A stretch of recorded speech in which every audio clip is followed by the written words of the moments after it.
Graffiti. It's the names, words, and elaborate designs we see spray painted all over the city.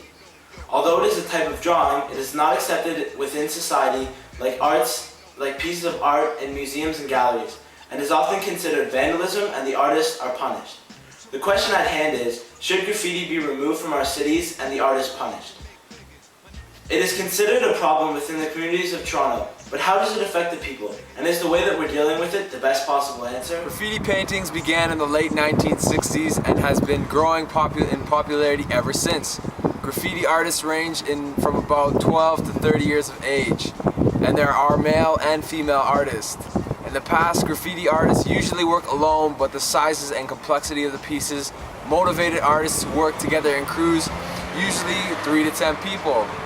However, the majority of society doesn't consider it art and often spends a lot of money removing it. Should we really be spending all of our money on this, or should we be trying to preserve these works of art? Sometimes graffiti is employed to communicate social and political message. Many graffiti artists use it as a way to express themselves.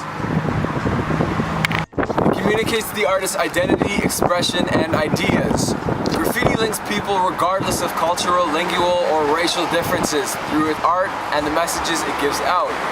In addition to it being art, graffiti art with a group teaches teamwork because the group works together to create a work of art.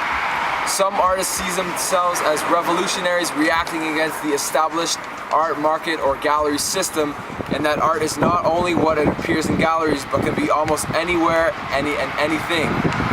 To make a piece of graffiti is very hard and requires a great deal of imagination, planning, and effort. The graffiti artist must first do a sketch, then he or she plans out characters and selects colors. Next, the artist selects his or her canvas or surface and does a preliminary outline before finally filling it in. Graffiti is considered a problem within communities because of its location and presentation, and is often removed at high cost, but it can beautify a community by appearing in areas that normally would be eyesores, such as walls in vacant lots or an abandoned building.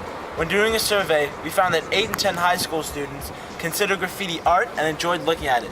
They also don't think it negatively affects morale in a community, and it actually brightens up the area. It costs $6 a square foot to remove graffiti that someone would spend hours upon hours on working. That means if somebody made a graffiti painting on a 450 square foot building, which is roughly the size of a chalkboard in a school, it would cost $2,700 to remove it. Why should we waste our time spending our hard-earned money on this?